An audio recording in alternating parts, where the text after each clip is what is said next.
You have found Authentic Business Adventures, the business program that brings you the struggle stories and triumphant successes of business owners across the land.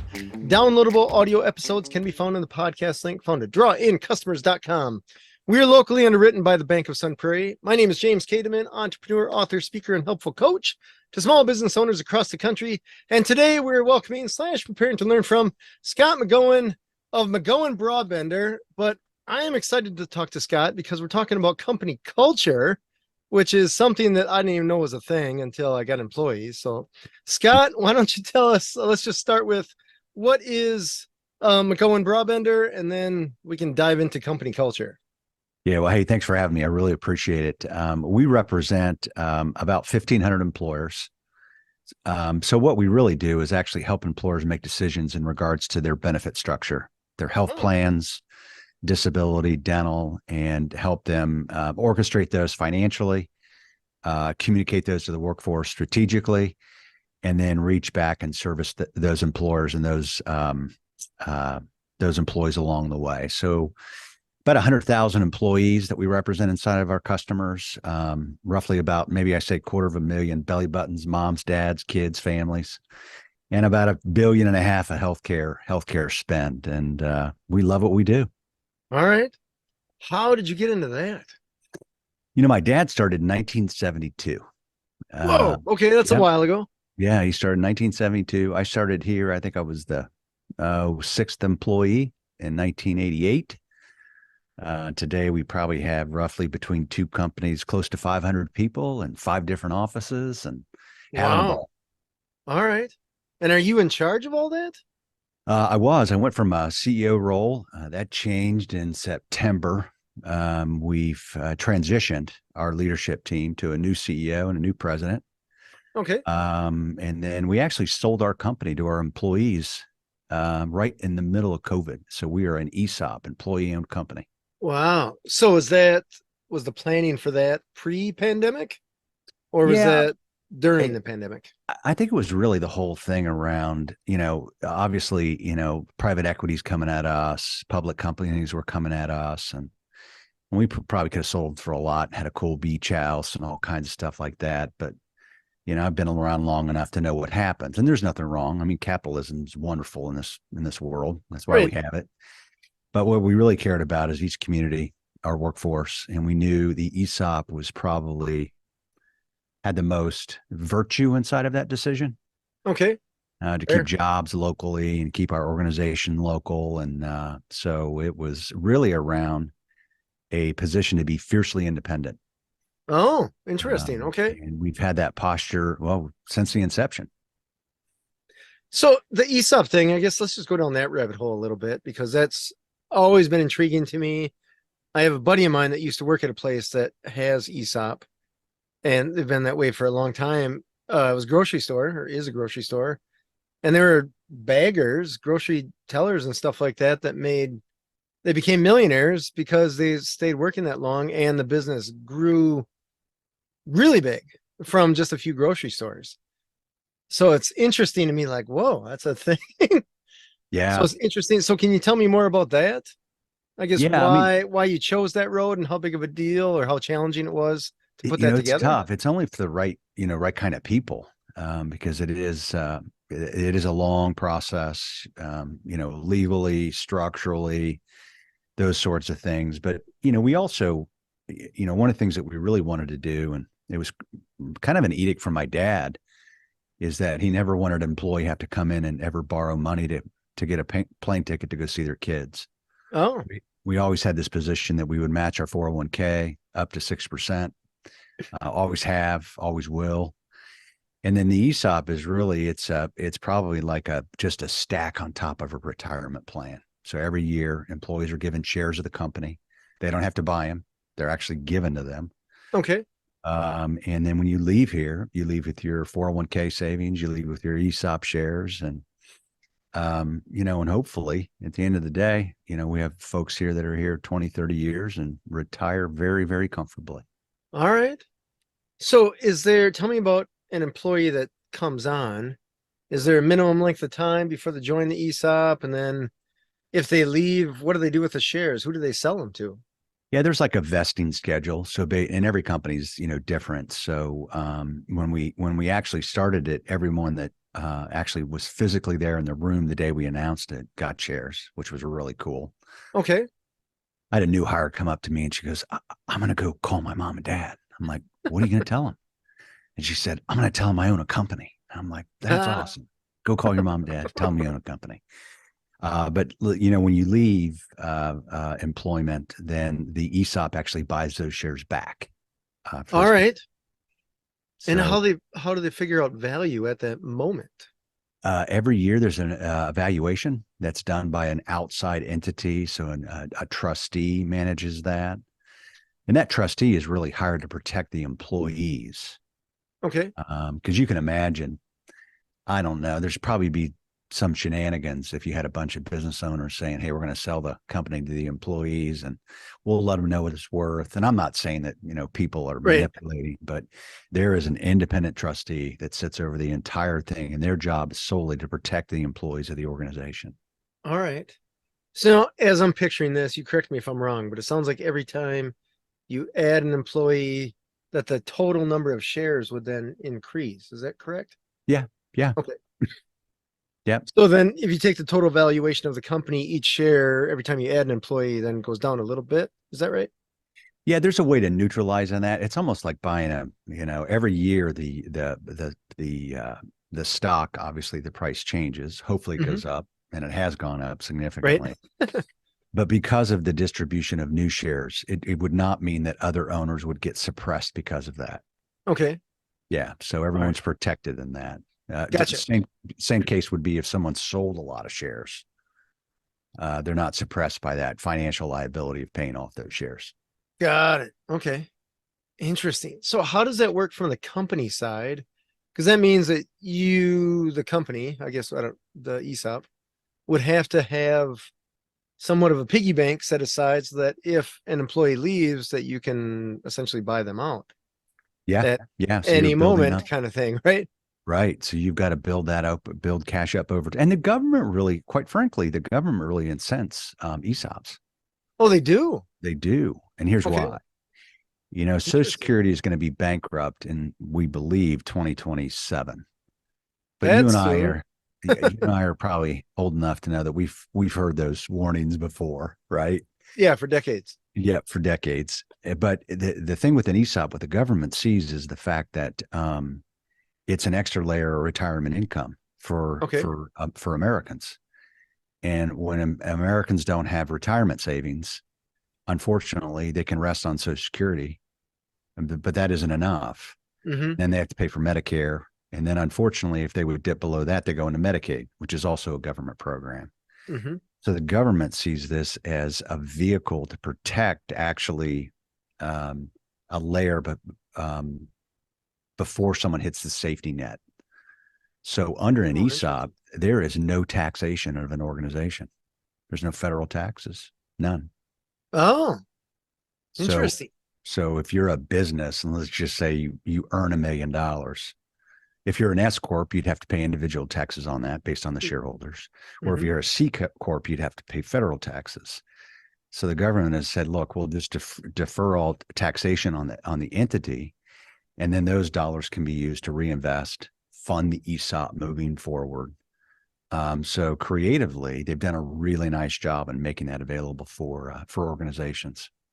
Interesting. Okay, I didn't know that because I know C corporation, you're essentially double taxed if you're single member, or the Right. company gets taxed on profits, and then they pay those profits to you, and then you get taxed on them. Yep. And S corporation, there's a little bit of a game you can play, but essentially you're still taxed. It's just Correct. pass through taxed. So the ESOP, that's very interesting. Yeah. So Yeah. the paperwork that you're doing, is it more like operating agreement type stuff, or is it you have to file something with the government or some Oh yeah. Yeah. So agency to there's, let them know this is a who owns the yep, company kind of thing? Department of Labor, trustee, governing boards, structure. Okay. But quite frankly, it's the way a lot of companies run their business anyway. Okay. So it's not abundantly overwhelming. Interesting. And is this, I guess me, the company that I have, the call answering service, we have employees all over the country in different states. I don't know. Are you guys all in an office where one state's involved, or are you where you We've have got multiple 9 states different involved? offices in 3 states. Okay. Okay. So there's some variety there. Yep. And was that so with the ESOP? That's a federal thing, I imagine. So did the states, plural, get involved at all? You know, not that I'm aware of. Okay. I'm sure our CFO would have an opinion on my statement. Gotcha. Okay. Yeah. That's fair. Yeah. Yeah. That's fair. I want to shift gears and talk about company culture. You wrote a book pretty recently, and the I guess when you reached out to me, the talk of company culture was that's just something that piqued my interest. Because we're talking, I don't know, maybe 10 years ago, I met a woman at a networking event, and she said that her business helps companies with their culture. And I was thinking, come on, you just hire employees, they're awesome, you pay them, they go home, rinse, repeat. And then I learned as I had more employees that that is not necessarily the case. Yep. So, can you speak on that? The book, company culture, all that jazz, what has worked for you? Yeah. I mean, I think every company has a culture, whether they want one or not. And if you think you don't need one, you don't have to have one. This is America, but you have one whether you want one or not. Right. It's like a personality, it just happens. 100%. And then historically, what I've seen with the workforce is when people come in our organization, all of our organizations, people really are curious about 2 things. Number one is, and this is not our employee handbooks or in the language and onboarding people, but they're looking at number one, how do I get in trouble around here? Oh, And number 2, how do I get rewarded? And if oh, that's interesting. wonky, Okay. yeah, if that's wonky in your organizations, your culture is wonky. And a culture of an organization is really, at least in my opinion, about the ownership structure, the leaders of the organization. What do you want your workforce to wake up and drive into work and think about? What does that mean? And it better, by golly, be a heck of a lot more about them as human beings, Right. about their families, about Mm-hmm. their future, about their prosperity than it is yours. And then a culture, it's like a child. Like, you got to nurture it, you got to grow it, you got to feed it. And then in most organizations, what I really talk to a lot of people about is inside your companies, what you allow, you actually encourage. So you What really you got to look at. allow. All right. Let me think. Okay. What you allow, you encourage. Oh, I love that. Yeah. Okay. Yeah. A little scary, It but is true. scary. It is. And honestly, the reason why the book came out is about 25 years ago, I had an assistant come in my office and say, "You have values painted on the walls. You don't exhibit one of them. I have my Oh, own set of ouch. values." Oh, yeah. And today's my last day. And my first thought was, who else heard that? So I was looking out the door, like, did anyone else hear that conversation? Yeah. And then I went home and I was more nervous with what people would think about me with her leaving than physically her leaving, which is kind of a sick, twisted thought. Yeah. Went back and kind of talked to her and said, "Hey, if I hired a coach and I gave you access to that coach, and it's obviously I know how to produce, I know how to grow results, but maybe I lack the ability to influence and encourage people." And we made an agreement. We'd ask each other questions every day. Am I okay? Are you okay? Are we okay? To the coach or to each other, you and To her? each other. Yeah. Okay. And then it really gave me like a breath of maybe checking out and understanding the true gift of self-awareness and emotional intelligence. I got to really go back and rebuild myself. From ultimately, at the end of the day, I was a founder's kid. Every company has one of me in it. They're called destructive heroes. They're people that manage a lot of revenue. They're people that leaders tolerate. They're people that we unfortunately have people quit because of these people. And what I'm really encouraging employers is they're tearing apart your financials, but you're Mm. but you're terrified of doing something about it. Now, some destructive heroes, and I'm one of them, they can be redeemed and they can be restored. But they're actually costing your organization a lot of money. Tell me, so I relate to that. So I want to dig into that a little bit. The destructive hero. Tell me about the hero portion. The hero part of it is they think they're heroes. They're not. They individually, not Cor- necessarily other people in the company. correct. Oh, Yeah. interesting. Okay, well that hurts. Okay. And Yeah. the 100. destructive Yeah, part, yeah, yeah. tell me about the destructive part. Oh, they just tear things apart. I mean, they tear people apart. They work 80 hours a week and shove 80 hours a week down someone that's working 40 hours a week. They manipulate, they talk about behind people's back. They'll do whatever it takes to make like things happen. Okay, so the ultimate goal, it sounds like it's positive. It's just a different means, not necessarily the best means of achieving that goal. Correct. Yep. But Yep. there must be value in that though, because see, like I can relate to this totally, totally. And so maybe that's me just trying to justify this. But is the idea that with the destructive hero things can get done faster? There's just somewhat of a wake behind. Yeah. Yeah. Yeah. You have to really ask yourself, what's that costing your organization? Okay, What's fair. that costing your organization in regards to even customer relationships inside the building? And I was doing a class one time, and the guy said, I don't have a culture. I don't need one. I'm like, well, you have one. He goes, no, I don't. I'm like, yeah, you got one. I can tell you right now. And if you're the type of organization that quite frankly, just, looks at results and that's all you care about, Mm-hmm. you can collect a lot of people that will work for you. Just don't lie to them and tell them you care about them and you care about their future. And you're like, just say, I want to make a pile of money and you're going to make some too. Let's go have Oh, fun, beat the all right. drums. And the purpose of the book is really around who are you on the inside that needs to be restored and redeemed? Who is your organization? And how do you want that to come into life? Because Mm-hmm. a lot of companies will say, I want to be like Google. I want ping pong tables and ball chairs. I'm like, you're in manufacturing. You can't pull that off. No, So who are you and who do you want to be? And then make that honest. You don't have to lie to yourself. Certainly don't lie to others. Does that make sense? absolutely. Yeah. Yeah. Tell me, let's go back to when did you call her secretary? Yeah. Assistant. Yep. Assistant. Okay. When she comes to you and she's like, hey, you got all these principles on the wall. You don't follow any of them. Was she wrong?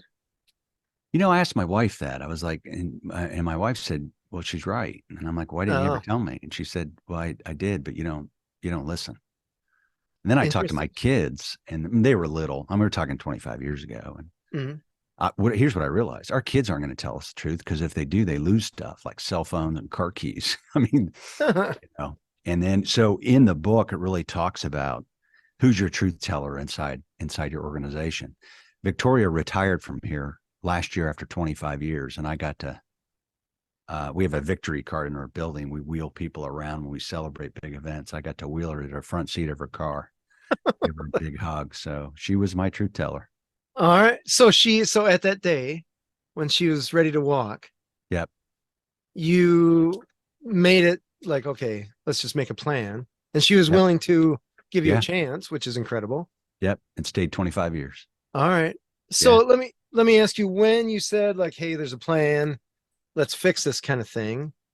I imagine something like that to me is very difficult to change in a light switch instant. Mm-hmm. So that means that she had to put up with some gray area Oh, between yeah. you being you at the time and you being the person that she wanted you to be later. Tell me about that. Yeah. I got a coach, and that coach really kind of helped me kind of maybe unwrap. I had a really warped sense of self. So my perception of self was self-worth equaled performance plus the opinions of other people. Okay. In other words, your opinion of me meant more than my own opinion of myself. So, Oh, and then what you end up doing, and if you're in sales, it's even worse because those of us that are in sales are really used to being a chameleon. So I act one way in front of a CFO, one way in front of HR, and yeah, you got to adapt. Yeah. yeah. And so I just really had to go back and say, hey, I've got to throw some masks away. I gotta break them. I'm going to create one identity, and that identity is the relationship that I have with myself, regardless of what other person comes into my life. And that was a lot of hard work. It took a lot of time, but um, initially when I got the coach, and honestly, I'd like to say my reasons for getting the coach were super virtuous. I was just trying to get out of trouble. I mean, I was just Fair. like, Totally fair. yeah, I'm in trouble. I got to get out of trouble. But, through like 5 or 6 years of reading emotional intelligence, learning about, the power of self-awareness, I got really curious about people and Mm. how do you encourage people? How do you influence people? How do you give them a reputation to live up to? And I think that's why I was asked to be the CEO after so many years. I don't think that guy 25 years ago would have been running anything Oh, of really? anybody. Okay. No, no. So Mm-mm. what position were you in 25 years ago? I was in sales. Okay. Yeah, yeah, So you were the founder's son, right? yep, And they yep, stuck you in sales. yep. I was in sales. Yep. So did you, so here's, I guess this is probably more a reflection on me as I'm talking to you. You made this change, or we're going through the coaching and stuff like this. Was there ever a moment or a time when you listened to the coach and you're like, you know what? But acting this way or being the way I am has gotten me pretty good and gotten the company pretty far and helped me make sales. And it's actually not as negative as a lot of people are making it out to be, because some of them feel like I hurt their feelings. So is there Yeah, any other, I don't know, yeah. kind of the angel and devil on your shoulders there chatting? 100%. I mean, honestly, I mean, I was trying to fill a big hole in my soul with stuff, and I was good at sales. So I had Okay. cars, boats, lake home, had all the things. Okay. But uh, I've always said that the mirror is a wonderful place to find a friend, and I was Ah, never, I was never a friend with myself. I was oh, just ultimately I was just scared, okay. and when Scared of, not knowing who I was and being a okay. fake. Okay. So you felt like And you're just a rat on a wheel kind of thing. 100%. And I thought the Well, cars and clothes and things would make that all better. And it didn't. It actually all got right. worse. And then, through self-awareness and through a torquing in my soul and so forth, by the grace of God, I got to keep all my stuff and got to grow as a better father, a better husband, and a better friend, and a better leader. I wouldn't trade any of it for a second. And it was hard, Okay. but I wouldn't trade any of it for a second. Interesting. Tell me about, let's go back to the principles that you had on your wall. You hung them up, right? Yeah, well, actually, we had our workforce do it. So we sat down and said, hey, who are we? So we had like family. We're a family. Well, Okay. we're teamwork. We're about integrity, doing the right thing. We're about communication, and we verbalize those all the time. But back then, I didn't exhibit those at all. Oh, so the company put them together. You slapped them on your wall, but you Yep, didn't follow them. correct. Yep. Interesting. Oh, that is so interesting. All right. Yeah. So then you made the shift, you made the change. Let's go to the coach. How did you find a coach to help you with that? Yeah, my dad knew somebody that kind of knew somebody, and I just kind of connected with him. And he asked me the first time we got together. He said, "What do you value?" And this is really bad, and I'm super embarrassed by this, but it was all material stuff. Oh, interesting. And I wrote him down, and I mean, my family was in there, but it wasn't my first thought. Okay. It's kind of like maybe in the middle. Um, Boat, house. I yeah. think my kid is in there somewhere. Okay. And he was just like, "Man, this is messed up." I'm like, "What's wrong?" So like, I didn't know. Oh, I just, we don't learn that growing up. We no. just don't. I look at something, I look at somebody and say, I like what they have, I want it. So what is it going to take to get it? And unfortunately, what we don't understand is when we get it, there's some shenanigans along the way. And I created, as you said, like there was a wake. All Uh, right. so Interesting. It's so interesting because I feel like it's somewhat opposing ideals, because we're told by all the gurus more or less to find a goal and move towards that goal, focus on that goal, the one thing kind of thing, push, push, push. But then there's obviously going to be fallout from anything, opportunity cost, whatever, from going towards that goal. And I think it's safe to say you're one of the first people that I've ever talked to that actually talked about the results of that wake. oh But yeah, you can't say don't go for your goal. correct. I suppose It's what you're really saying is find more higher value goals, not necessarily monetarily, but Yeah, it's really based on it's it's like what Simon Sinek talks about, the why, Mhm. why we do what we do. And the big thing for me, because I've certainly seen a lot of people that behave like the way I used to, and they certainly have a lot more than I have. And if I use that as a measuring stick, my pillow is very hard at night. All right, fair. Okay. And then what I want is I want a soft pillow. Now I'm going to make a ton of mistakes. But I want to, the good book teaches us to love our neighbor as ourselves, or the golden rule to do unto others as we would do unto ourselves. And I believe the problem with a lot of leaders is you can't be kind to others until you can begin to be kind to yourself. You Totally can't fair. you can't encourage others unless you encourage yourself. Mhm. And if you don't love yourself, not in an egotistical way, then humanity doesn't have a shot. Agreed. And so it's unwrapping all of that and unpacking all of that. And the goals and aspirations, they're different. To be honest with you, I think they're a lot more noble and they're a lot more authentic. All right. Interesting. Tell me, you must have stumbled along the way. I imagine you get this coach, you tell him what you value. The coach is like, well, you're crazy. We got some work cut out here. There must have been some stumbles along the way where you're like, hey, coach, I bought a Ferrari. What's up? Oh yeah. Oh yeah. Oh, big time. Done that 100%. All right. And I'm a big fan of like progress, not perfection. Okay. And just as long as I always say, just try to put together a good decision sandwich. Like put two good decisions together before you make a bad one, because we're all going to make them. Right. And because when if you're like me, when I made my change, there was a bunch of naysayers out there like that guy's not going to change. I'm sure Victoria was that way. Like, oh, this guy's a hot freaking mess. He's not going to make it. Well, she must have had some belief in something to stick around. I think so. And then there you get naysayers, bystanders, and victims, people that won't believe in you. And your job is not to like do that for that. You should do it for yourself and not for other people. But yeah, it's hard work. But at the end of the day, man, it is worth it. It is absolutely truly worth it. So I imagine there's a weight that's lifted then because you're no longer trying to get the next big thing or keep up with the Joneses kind of thing. There's a freedom in less, I suppose, right? Yeah.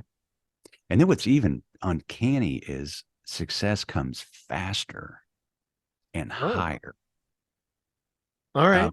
because you're out of the way. What you realize is you were actually in the way of that success because your ego, and I'm talking about me, your ego was so big, you had to be wrapped around it. And you thought you were kind of maybe oil to that machine, and you weren't. You were a wrench that clogged up that machine and broke it all the freaking time. Oh, interesting. And yeah, life just gets easier, All better, right. faster.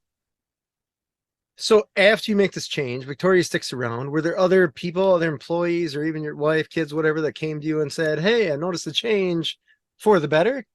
Oh, 100%. Yeah. Even my kids, and they're older now. They're 34 and 31. But they saw, and there's a lot of stories in the book about my son and my daughter and the crazy stuff I used to do. And I mean, just nutty. Okay. Crazy And they're, stuff with work? oh yeah, with work, work 80, 90 hours a week. And then I just buy them stuff. Right. I was like, well, that's what love is buying them stuff. Oh, Well, that isn't what love was to them. Love was maybe going to a soccer game or watching her sure. cheer at a football game. And all of that was just foreign. I could never see it because my ego was that big. All right.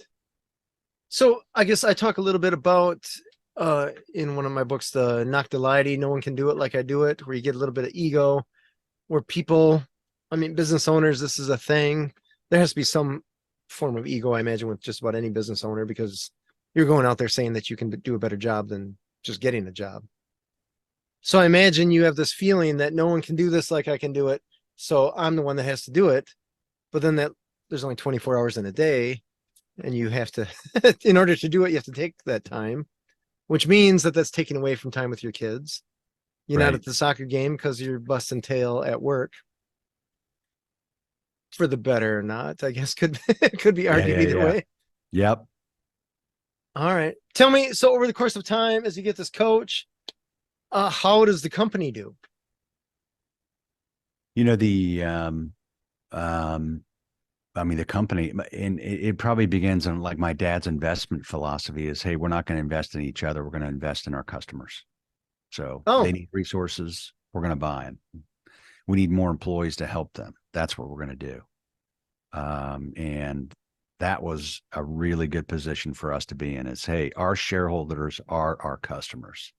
When we invest in them, they'll stay with us. So that was a mindset that we just locked on to. all right. Can you Uh, elaborate on that a little bit? How are you investing in your customers? it was like in regards to, at least in our role, what they do is the government has massive compliance elements that our customers have to deal with, Mm-hmm. forms and paperwork and human resources. All they want to do is hire and retain a workforce, but they're Right. burdened by paperwork. So hey, what if we just say, hey, we'll just remove that paperwork from you? So we'll bring inside resources. We'll just do it for you. Oh, We'll wow. we'll handle the compliance work. We'll handle the communication work. So benefit structure. We have a full blown studio in our back, the back of our building. We'll do videos for your workforce. We'll talk about their benefits. Anything that stops them from getting people, keeping people, and growing profitably, we're willing to say we'll do that for you. Oh, interesting. Okay.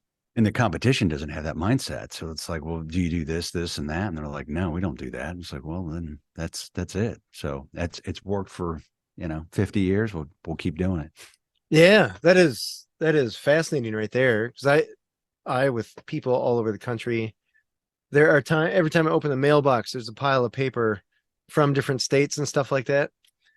And I joked with the bookkeeper. I'm like, I think some of these people at the individual states, feel like all we have to do as business owners is just fill out paperwork. Oh yeah. That's all we want to do.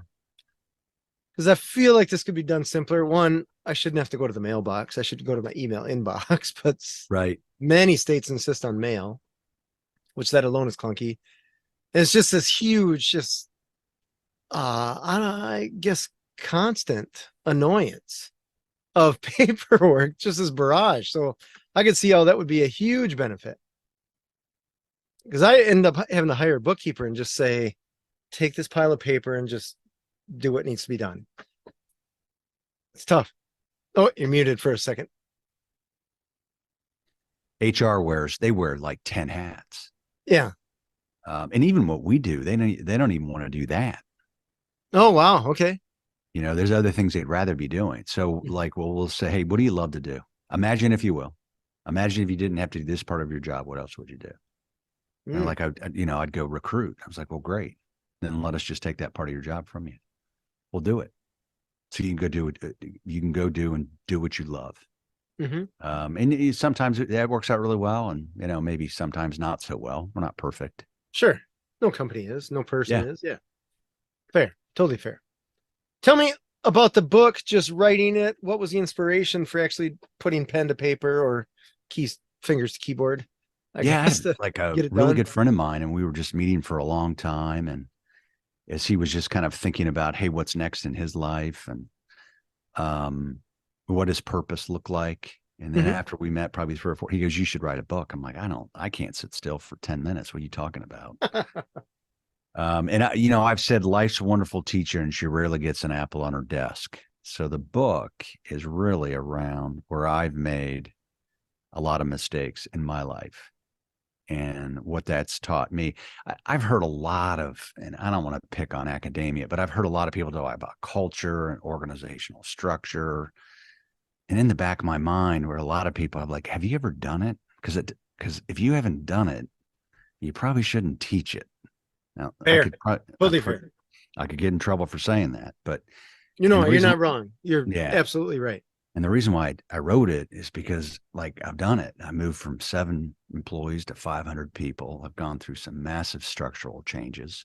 Culture is um, the most important thing in my role as CEO. That is at the tip of the spear. Mm-hmm. And if I can help people, redeem and restore their culture and change it and shift it, then that'd be great. So that was Well, really the purpose of the book. awesome. And how long ago did you publish it? It came out in, gosh, September, August. Okay. Yeah, something like that. It's a So blur. 2023, so still pretty recent. Yeah, yeah, All right. yep. So the book is Culture is an Inside Job. And where can people find the book? Just to give you a quick Amazon. plug here, right? Yep. Yeah. The Book Place. There we go. The book So place. let's dig into culture a little bit, company culture. Uh, when I first met this woman, she started talking about company culture, and I'm like, what are you talking about? And she explained it, and I thought, okay, you may be onto something there. But I didn't know. She's like, what is your company culture like? I remember her asking me a question that was more or less that. And I was trying to think, boy, I don't know. And then she said, well, if your employees had to describe your company culture in one word or three words, what would they say? And I was dumbfounded because my first thought is, they'd say it was awesome. And she's like, would they? Like, probably not. I don't know. So tell me, how do you figure out? Because I'm always, if you want to go somewhere, you got to figure out where you are, then figure out your destination. We can figure out the path later. How do you figure out what your company culture is now at this moment in time? Yeah, I mean, it takes a lot of time. You have a lot of people that my only recommendation to companies is like don't hire a consultant to tell you what your culture is. Okay. Now you can have them help you organize, but the words of your culture should come from your workforce. Okay. And then you find people and you have them inside your company, those people that you trust, that you would hand your house keys, your car keys, and your bank account information to. You need two or three of those people. Then you need maybe one or two people that you don't trust at all. Like then they're late, they show up, they're probably going to talk behind your back. So those are the naysayers, the bystanders, and the victims. Okay. Did you say And you then need those or you just have those? you need them for feedback because they're probably willing to tell you the truth more than the people that you trust. Oh, Um, interesting. Okay. and you need both sides. And then you actually have those people go out and ask the employees those questions. So if you had to describe McGohan Brabender to someone for the first time, how would you describe the organization? And there's 2 points of it. The first point is what they would say honestly, in truth. The second part is what you want them to say, and there's the gap. All right. Job as a leader is you got to fill that gap. And then as a leader too, as an owner, you can't be. I had one guy said, "I want a great culture." I'm like, what does a great culture look like? And like back to the same thing, ping pong tables, and I'm like, well, if I had to walk out and ask your workforce, what kind of guy are you? They'd say I'm a jerk because I'm tough, and I was like, okay, well then I can't. We can't go out and tell everyone that we want to be great when you're not even good. Fair? Yeah. And I'm like, what if we just stood in front of the workforce and just said, hey, I just want to be better. Like that's a lot more honest than saying I want to be great. Great's impossible in their eyes. Does that make sense? Yeah, absolutely. So Yeah, how because do they're you, thinking that is way too far away from where you are now. yeah, way too far away. And how do you just get to not their truth, not your truth, but how do you get to the truth in your organization Hmm. in regards to where you are today? And then you just build the vision around, who I want to be, who I want the organization to be. And it's fun. It's a blast. Yeah, I have found since I had this conversation with a woman, I was more in tune to even know that it existed. That company culture was a thing that I was oblivious to it before, and I paid attention to it, and I learned, I guess, mistakes. I guess that's how you learn, right? By making some bad hires, even one bad hire. It's so interesting. It was it was interesting, kind of outsider looking in, even though it was my own company, so it wasn't the greatest experiment in the world. It was an expensive one. Hiring one bad hire caused just this gray cloud to go over the whole company. I remember that it was probably in the neighborhood of 8 years ago. One bad hire, and it just changed everything in a very negative light. Stuff went awry just with that one bad hire. And we needed someone fast. She was right there. I was like, you can do the job. It's great. So it wasn't intentional to put this bad person in there, Right. but holy cow, did that made some challenges. Then we got rid of her, but I bet it took us 2 years to recover from that. after Oh she was yeah. gone. Yeah. I mean, it can be very, very expensive. Yeah. Oh my Very expensive. gosh. Yeah. And you know what's great about McGohan Brabender today is we don't have to weed out the bad people. Our workforce does. Oh, so tell me how they do that. They'll do it like, well, we have these, what we call it, like our core truths. So, and I believe most leaders should be probably your number one job is you need to be an amazing storyteller. Hmm. You can't tell a story, you probably shouldn't lead. Fair. Totally Uh, fair. Love yeah. it. And then if you're a storyteller, you're telling stories in your organization about people that are exhibiting the core truths of your organization. Now, the cool thing about telling a story is most people want to be in a story. So they Oh, hear a story and they're like, I'm going to be in the next chapter. So I'm going to do the same thing. I'm going to see if I can nudge my way into that chapter. But then there's people in the building that understand like our core truths. And if somebody like goes off, goes off kind of the grid, they'll say, that's not the way we do things around here. This isn't going to work. And HR is not notified immediately, right? The people actually, and now we're an ESOP. So everyone's an owner. So now everybody understands, hey, this is my company. oh, they have vested interest. Yeah, I'm ready to go. Like, All hey, right. like we had like, let's say you order a bunch of lunches and someone says, well, 5 people didn't show up, $10 a lunch. What's the big deal? $50. I'm like, hold on a second.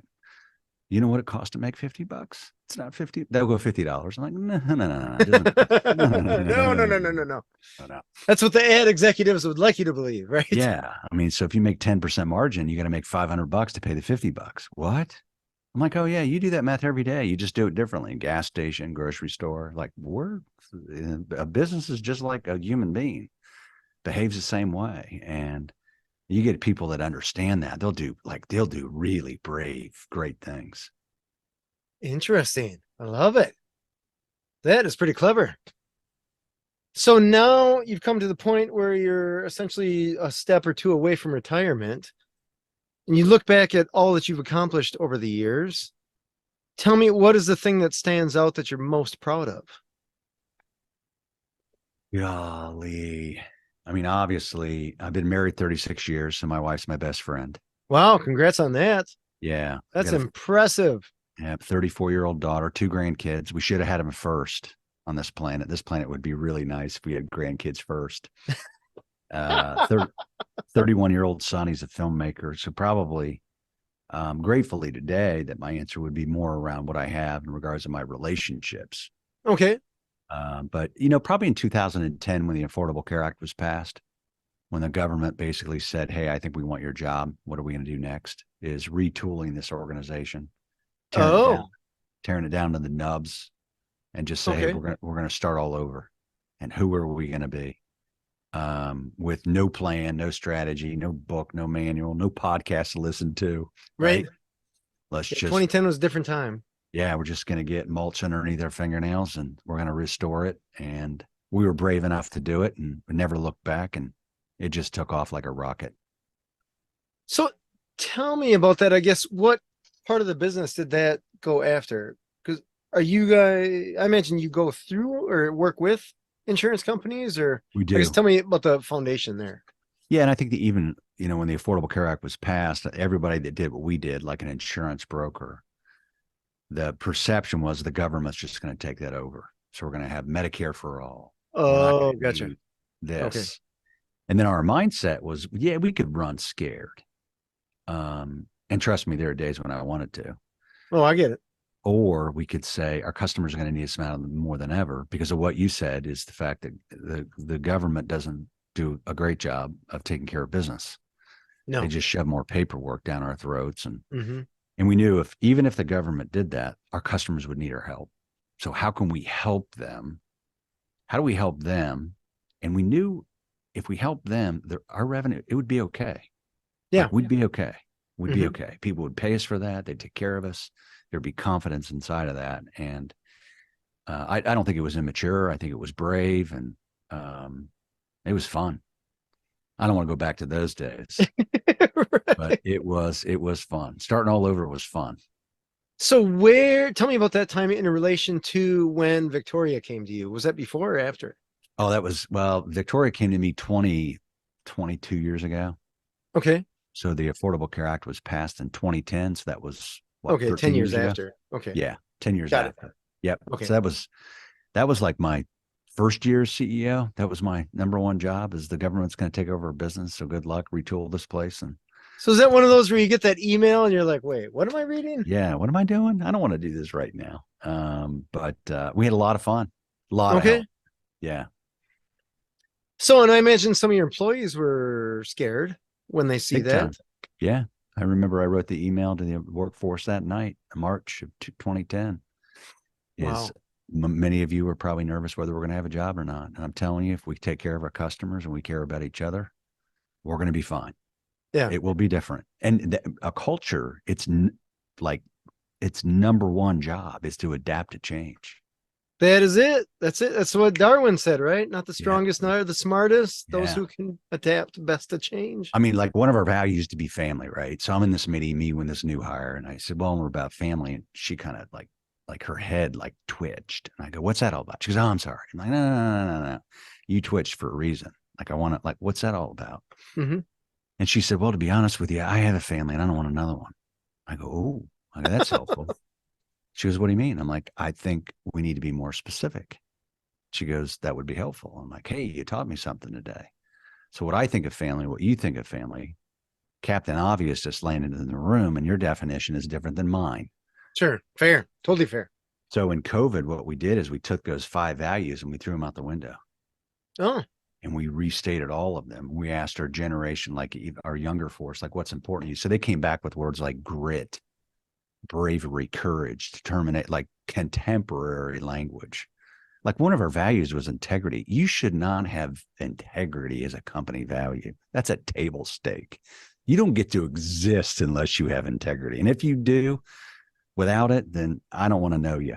yeah. Fair. So Totally fair. they should be really representative of your workforce by generation. And they've got the language. You just have to draw it out of them. Interesting. So it's kind of coincidental or ironic, I suppose, that they're talking about grit. And one of your challenges before was when you're going after the stuff, you could probably argue pretty strongly that you were using grit to achieve whatever it is that you were after.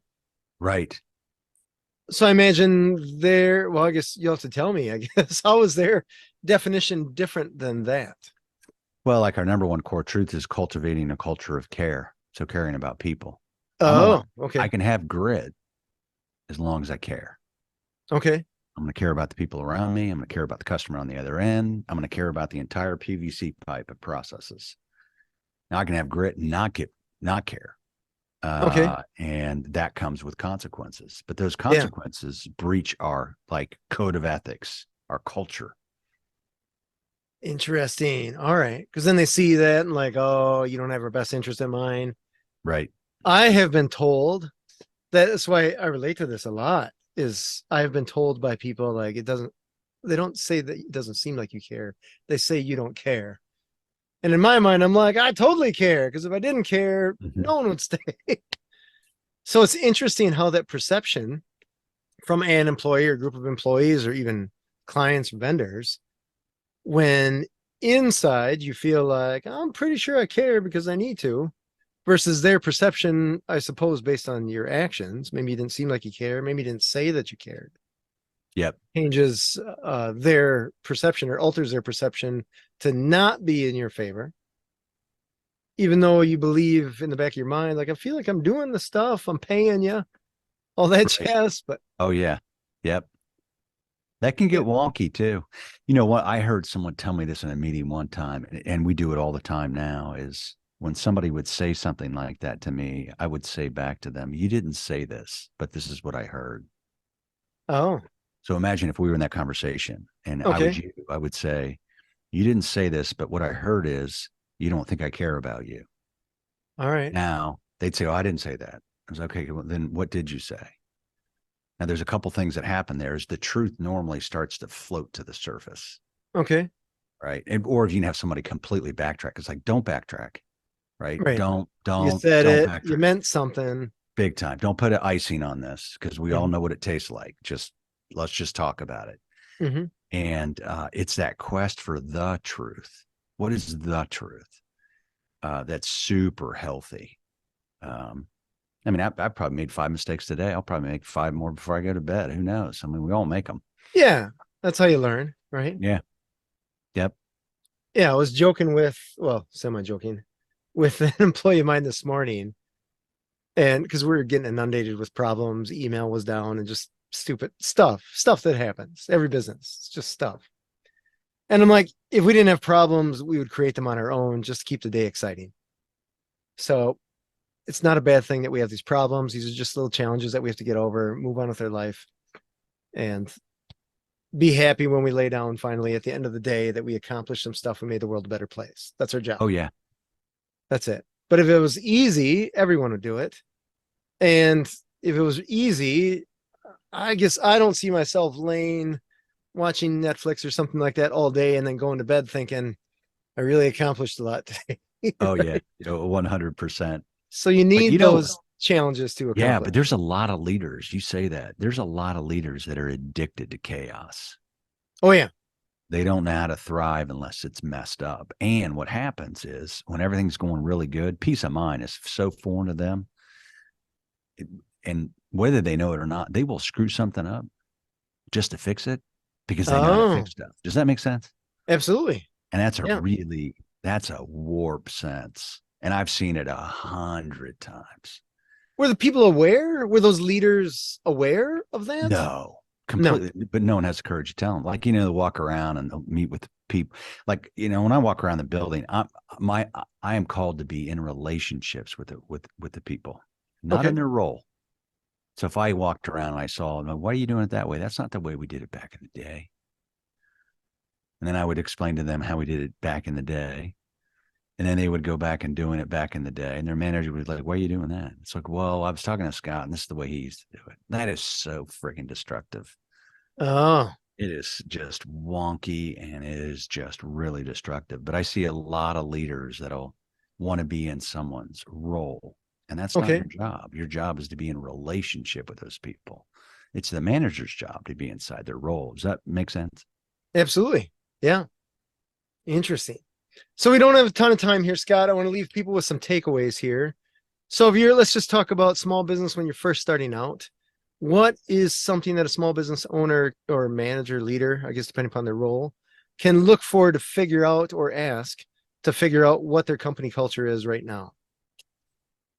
Great question. I would say before you ask that question, be brave enough to answer it yourself. What do you want your culture to be like?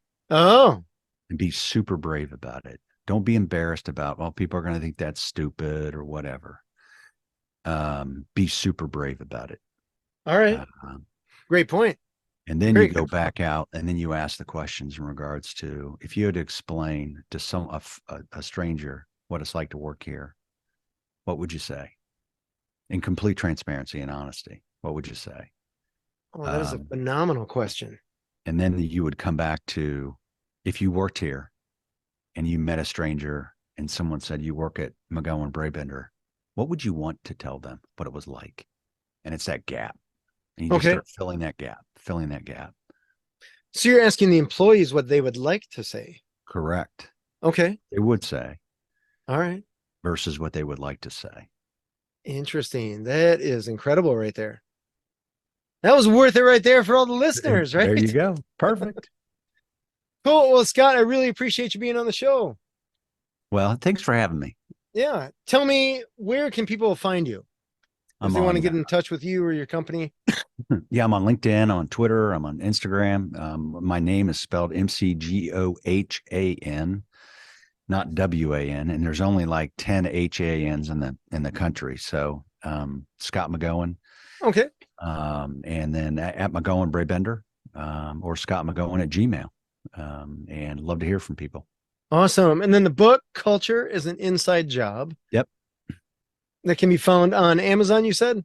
Yep, that's correct. Awesome. I love it. Thank you so much for being on the show, Scott. Well, hey, thanks for having me. I enjoyed it. Yeah, this is fun. I fun. learned an incredible amount, which I'm assuming that means that most of the listeners did as well. I was even taking notes, and that's a rare thing. So I appreciate that. That's awesome. Well, I appreciate your time very much. This has been Authentic Business Adventures, the business program that brings you the struggle stories and triumphant successes of business owners across the land.